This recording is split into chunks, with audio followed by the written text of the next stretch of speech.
Hi, welcome to Orion Outreach. I'm Jessie Agnew, and with me today are board members from Freedom Road Transportation, Mike Daly and Linda Romanowski. Thank you for joining us today. Thank you for having us. Now, can you describe your organization for me? I know it's new, so it's not very well known yet. Over the last 2 years, we've started a volunteer organization. It is now a nonprofit, volunteer board members and work group to bring a transportation service or option for people living in Oakland County who do not have access to any public transportation, either through SMART, bus service, or in this area, North Oakland Transportation Authority, or NOTA. So there are, we're finding that there are many, many people who are isolated without having transportation, certainly if they don't have their own vehicle or driver's license. Now, I would imagine that the response to this organization is pretty great. Living in Michigan, especially, we don't have a whole lot of public transportation. What kind of response have you seen? There has been 166 applications or people who have called, and 118, is it, that have successfully filled out in completion all the forms, but only about half of them that are utilizing what they have been approved. They've been approved to use, the miles that we give them to use per month. How many miles do you give them per month? Right off the top, we give them 100 miles to use per month. Okay. And who do you get these responses from? What's the typical profile of somebody who requests? Yes, it's your important. We're always dependent on our funding, and the people that we are serving are living with low income. Right. So that if people have options or some other services available to them, they wouldn't qualify for our service. It's very specific. It's identifying a need and making sure that we can fill that gap for people. So we're looking to serve people with low income and people who, so it's not restricted to seniors or people with disabilities. We serve a wide variety of people, single parents, people who are on suspended license that need to get in the community.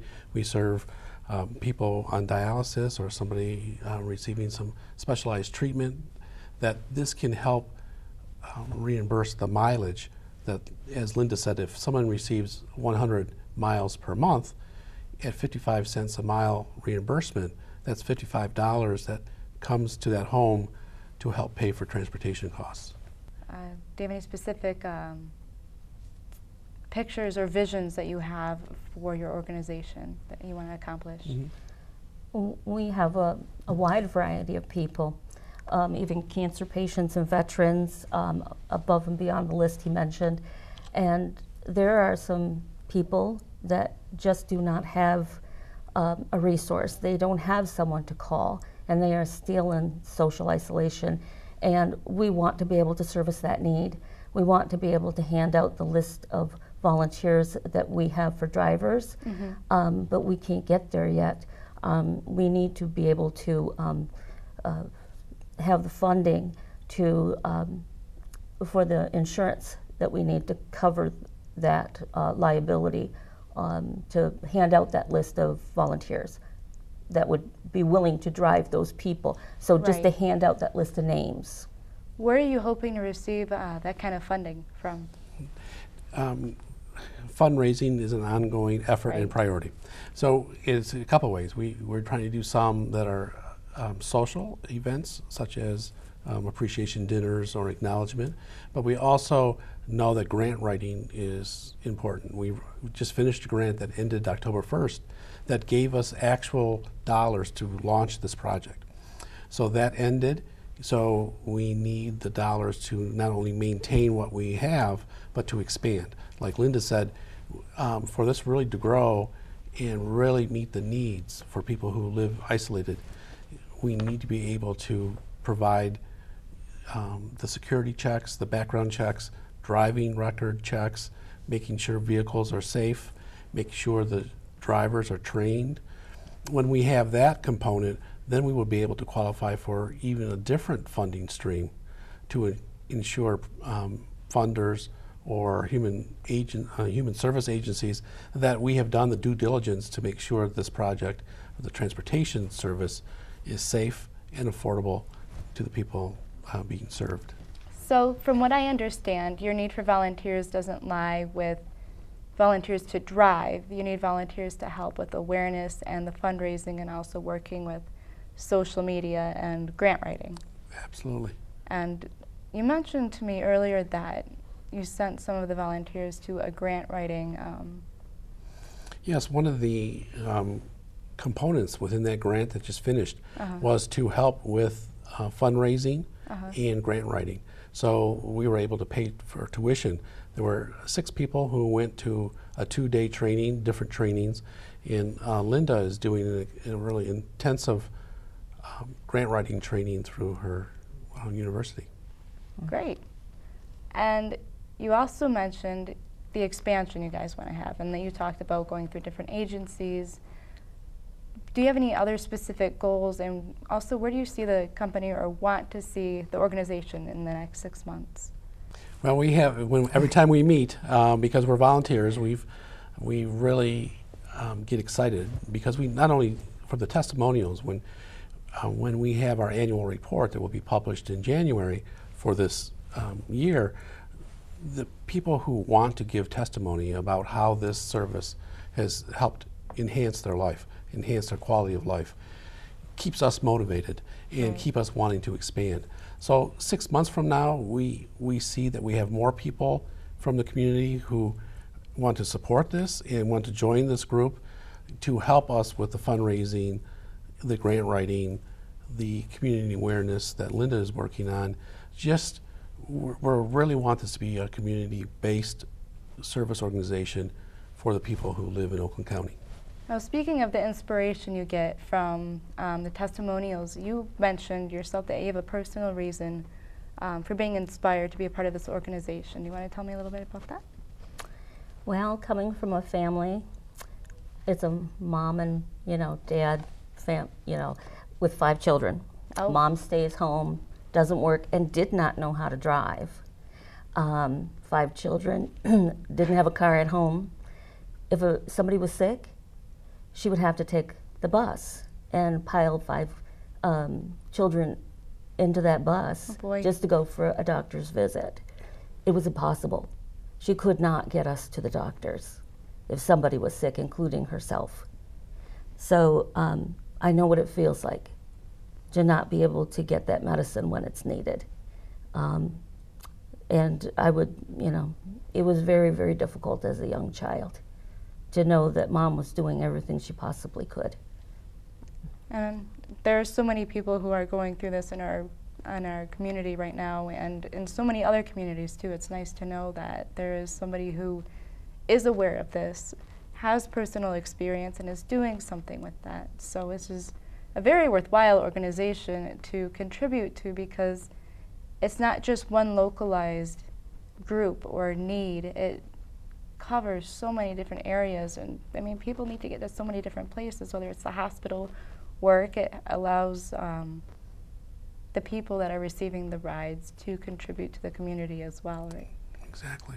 And that's what the testimonials are all about, is how to move from asking individuals for a favor for transportation or a ride to the essential, whether it's employment or going to the grocery store or to a doctor or the pharmacist. Those are essential. And if you have no access to transportation, you're actually asking people for a favor. And this project is hoping to empower people to say, I'm part of this project, and that allows me to offer you mileage reimbursement. Are you available to take me XYZ location next Thursday? And that's a different conversation. Right, exactly. Sometimes it's difficult to ask for help or to, more or less sound like begging. Yes.